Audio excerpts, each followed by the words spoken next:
Tem gente que limpa a casa, tem gente que tenta limpar a memória. E hoje eu estava pensando exatamente nisso. Existe uma habilidade silenciosa em saber quando parar de mexer em certas coisas dentro da gente.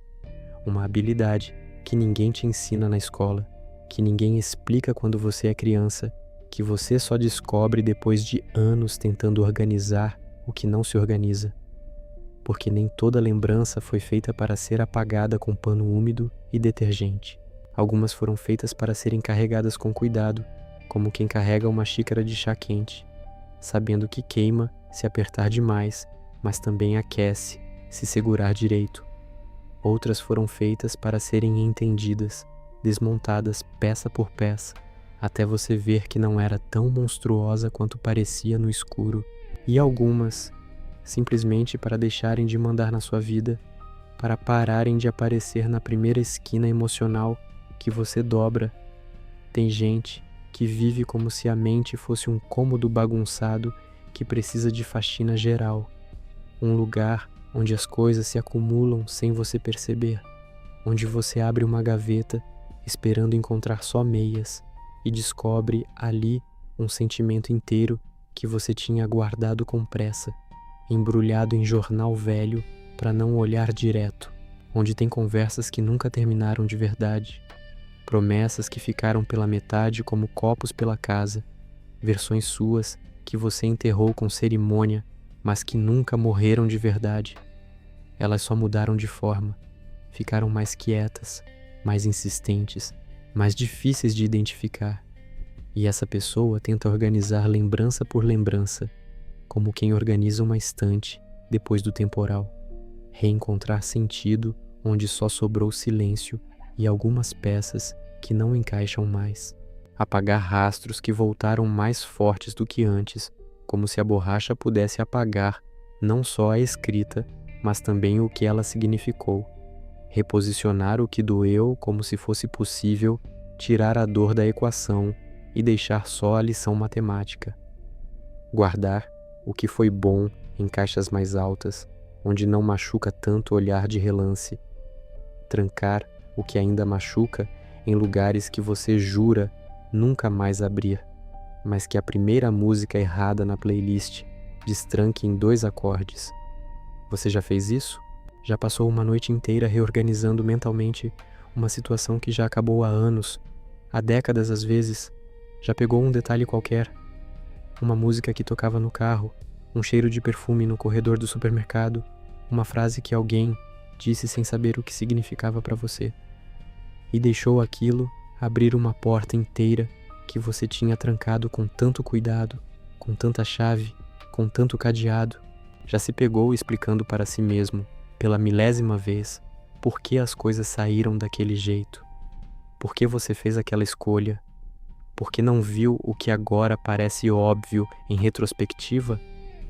Mas memória não é poeira, memória não sai com vassoura, não sai com pano úmido, não sai com aqueles produtos multiuso que prometem milagre na embalagem. Memória gruda como verniz velho na madeira, como marca de copo na mesa de centro, como aquele arranhão que você jura que não vê, mas todo mundo nota. Memória volta quando você menos espera, no meio de uma risada com amigos, no silêncio do carro voltando para casa, no espelho do banheiro às 3 da manhã. Memória toca lugares que você achou que já tinham cicatrizado completamente, que já eram só história para contar em jantar de família. E às vezes não é nem a lembrança em si que machuca, é perceber que ela ainda tem poder sobre você, que ela ainda consegue mudar seu humor como quem muda de estação de rádio, que ela ainda consegue fazer você duvidar de quem você se tornou depois dela, das escolhas que fez desde então, do caminho que construiu com tanto cuidado. E o mais difícil não é lembrar, o mais difícil é perceber que às vezes você não está lembrando de uma pessoa, de uma fase ou de uma cena específica. Você está lembrando da versão sua que existia ali, daquela menina de 19 anos que esperava ser escolhida em vez de escolher, daquele rapaz de 25 que achava que precisava provar alguma coisa para alguém que nunca ia entender, da versão de você que ainda não sabia que merecia mais do que estava recebendo, que aceitava migalhas achando que era banquete, que confundia silêncio com profundidade, ausência com mistério, rejeição com lição de vida.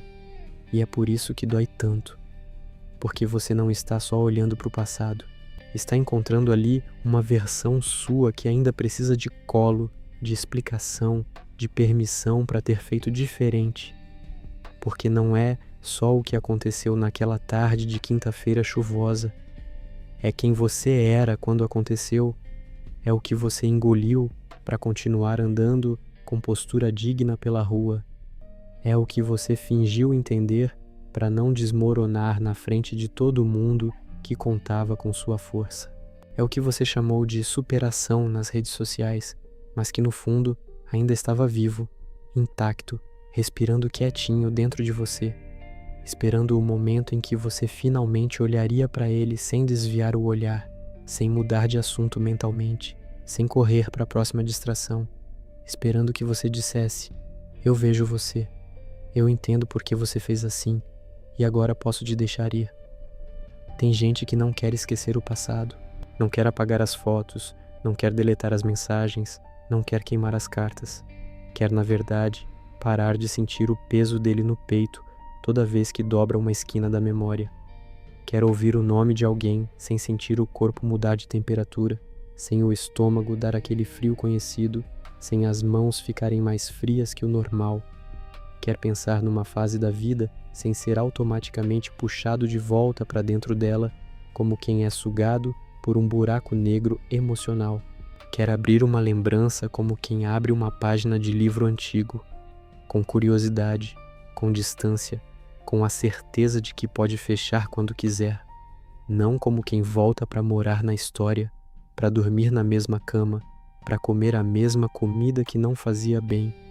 E talvez você saiba exatamente do que eu estou falando. Talvez exista uma lembrança que você já revisitou demais, que já ganhou mais tempo de tela na sua cabeça do que qualquer filme de cinema.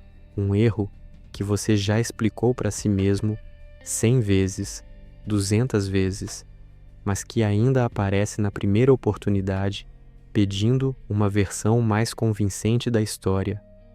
Uma conversa que você reescreveu na cabeça de 1000 formas diferentes, sempre terminando com a frase perfeita que nunca disse, com o argumento imbatível que teria mudado tudo, com o silêncio elegante que teria sido mais poderoso que qualquer palavra.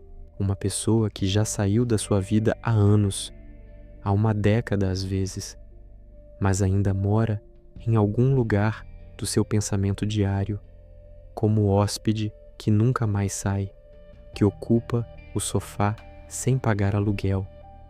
Uma versão antiga de você que continua pedindo atenção, que bate na porta da consciência como quem ainda está esperando uma resposta que nunca veio, uma validação que nunca chegou, um "você estava certo" que ninguém vai dizer, um "e se" que você carrega como se fosse uma profecia cumprida, não apenas uma possibilidade que não aconteceu, uma estrada que você não pegou. Você já reparou como a gente faz isso? Como a gente transforma uma memória simples num apartamento inteiro dentro da cabeça, com mobília completa de época, decoração detalhada que só você entende, cheiro característico de casa fechada há meses, trilha sonora que toca em loop? Como a gente entra lá e passa horas, às vezes dias inteiros, às vezes semanas, organizando os móveis, mudando as cortinas de lugar, tentando deixar tudo mais habitável, mais aceitável, mais compreensível, como se o problema fosse o espaço em si, a bagunça em si, quando na verdade o problema é que você continua voltando para morar lá, dormindo lá, acordando lá, tomando café da manhã lá. E aqui mora uma confusão que quase todo mundo faz, mais cedo ou mais tarde. A gente acha que esquecer é o mesmo que curar, mas não é. Esquecer é só uma pausa temporária, um intervalo comercial entre reprises da mesma história. Curar é transformar, é pegar o que foi e fazer virar o que é. A gente acha que revisitar é o mesmo que resolver, mas também não é. Revisitar é só remexer na mesma caixa, abrir as mesmas gavetas, encontrar as mesmas peças que não encaixam. Resolver é encontrar lugar para as peças.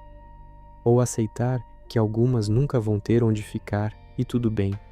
Às vezes, insistir em limpar a memória é só uma forma elegante de continuar preso nela. É como passar o pano na mesma marca de caneta, de novo e de novo, esperando que a superfície deixe de existir completamente.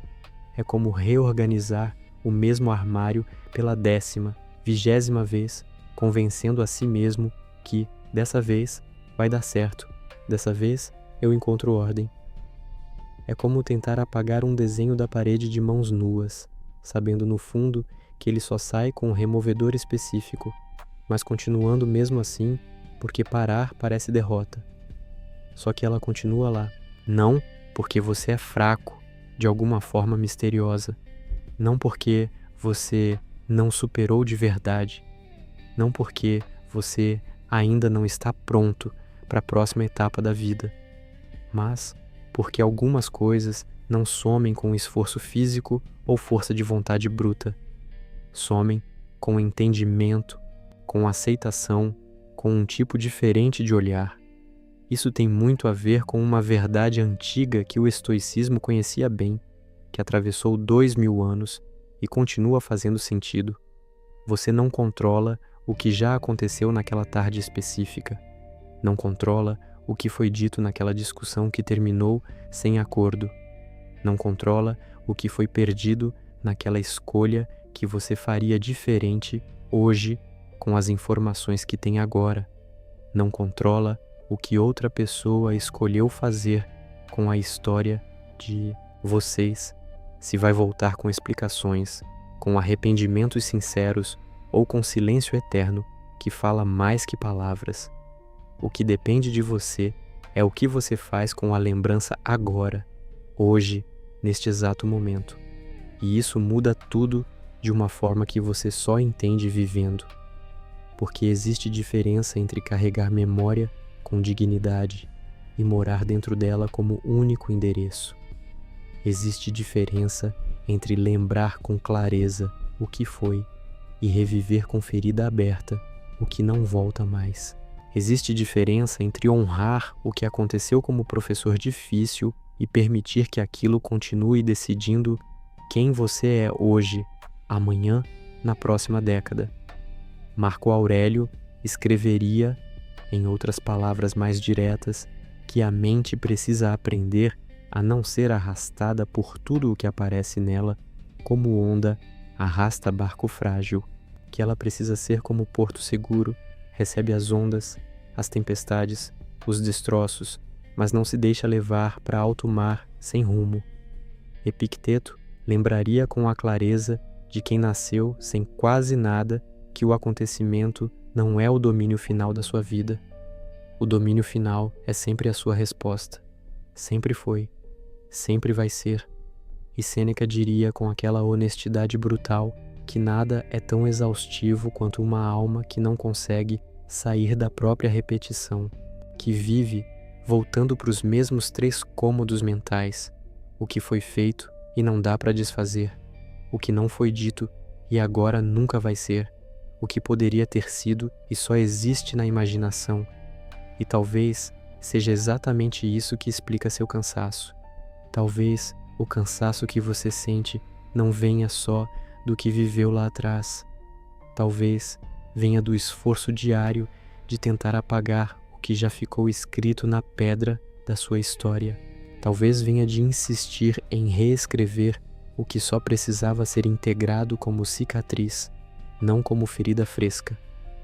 Talvez venha de uma guerra interna contra lembranças que, na prática, pedem outra coisa completamente diferente, lugar específico na estante, limite claro de visita, tempo determinado para ocupar em seu pensamento.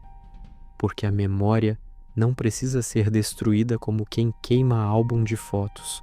Ela precisa perder o poder de te governar, de decidir seu humor matinal, de mudar seus planos de última hora, de fazer você duvidar das suas próprias escolhas recentes. E isso só acontece quando você para de tratar toda lembrança como sentença de prisão perpétua. Quando você entende que sentir saudade não significa querer voltar para a mesma casa, mesma rua, mesma vida.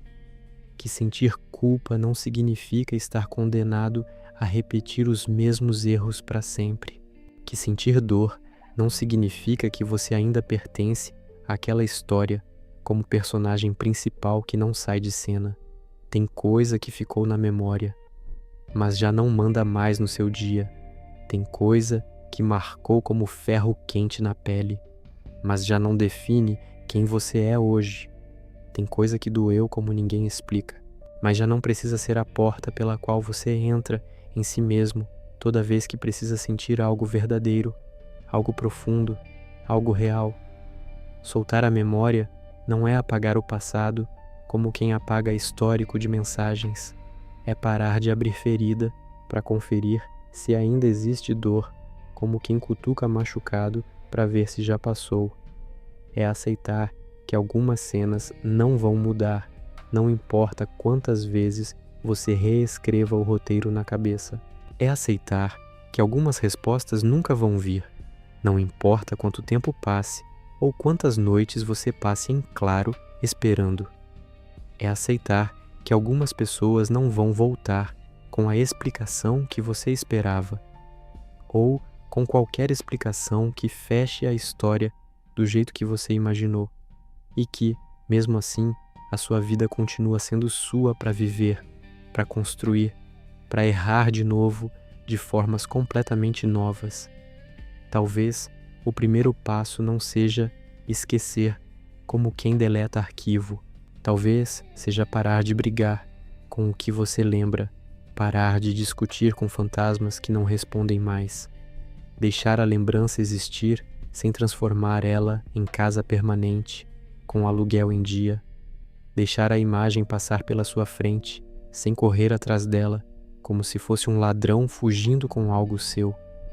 Deixar a saudade aparecer na porta sem confundir saudade com destino, com plano divino, com lição que você precisa repetir. Deixar o passado ser passado, não inimigo para combater, não prisão para fugir, apenas passado que já cumpriu o papel que tinha. E isso é muito mais difícil do que parece na teoria, porque tem uma parte da gente que prefere a dor conhecida à liberdade desconhecida, que prefere o peso familiar do que já foi ao risco delicioso do que pode ser. Porque, de algum jeito, sofrer pelo que aconteceu parece mais seguro do que correr o risco de descobrir quem você é sem aquilo, sem aquela narrativa central, sem aquele peso que define tanta coisa. Porque é mais fácil voltar para uma história que você conhece do começo ao fim do que escrever uma página completamente nova, em branco, sem roteiro pronto. Você já reparou como funciona na prática? Quando a memória aperta o peito sem aviso, você não vai para um lugar vazio, para um espaço neutro. Você vai direto para aquela cena específica que já decorou, aquele momento exato, que já tem data, hora, roupa que você usava, tom de voz da discussão, aquela conversa pela metade que termina de 1000 formas na sua imaginação, aquele silêncio que nunca foi explicado e que você continua tentando decifrar como quem quebra código, e fica lá, remexendo as mesmas gavetas, reorganizando a mesma estante, reencenando o mesmo diálogo, como se aquilo fosse o único lugar seguro que você conhece dentro de si mesmo, o único território mapeado onde não há surpresas. Mas existe um momento em que a memória deixa de ser lembrança e vira prisão de segurança máxima. E talvez o sinal seja este, bem claro. Você não está mais recordando. Você está reencenando o mesmo teatro toda noite. Você não está mais pensando com clareza. Você está voltando para morar lá. Você não está mais entendendo o que aconteceu. Você está explicando de novo, pela milésima vez, para uma plateia de fantasmas que não existe mais, que não vai aplaudir, que não vai dar nota, que não vai mudar o final. Se esse assunto tocou em algo bem fundo dentro de você, talvez seja porque existe uma memória aí que já está pedindo menos explicação, menos reorganização e mais descanso de verdade. Então hoje, antes de dormir, faz uma pergunta simples para si mesmo, sem pressa, sem julgamento. O que em mim ainda está tentando limpar aquilo que já aconteceu há tanto tempo? Não para se julgar com mais uma camada de culpa, não para forçar um perdão onde ainda não cabe de verdade, não para se convencer de que já superou completamente quando talvez ainda falte um pedaço, mas para começar a distinguir o que precisa ser lembrado com respeito do que precisa finalmente parar de ocupar espaço, parar de cobrar aluguel emocional, parar de ser o centro do palco, porque nem toda memória veio para ficar viva do mesmo jeito pro resto da vida. Algumas vieram só para ensinar uma lição dura, e já ensinaram há muito tempo. Outras vieram para atravessar como temporal forte, e já atravessaram, deixaram o chão molhado, mas o sol voltou. E algumas vieram exatamente para nos mostrar onde termina o passado de uma vez e onde começa a nossa liberdade de verdade. Você não precisa apagar tudo como quem faz formatação de HD. Só precisa parar de morar no que já passou, parar de pagar contas emocionais de um lugar que não é mais seu. E quando faz isso de verdade, alguma coisa dentro da gente respira de novo, ocupa o espaço, expande, vive. O que passou não precisa ser apagado, precisa parar de te governar. Você não precisa limpar o passado, precisa parar de morar nele. Memória não é prisão até o dia em que você decide parar de abrir a cela todo santo dia. Nos vemos no próximo vídeo.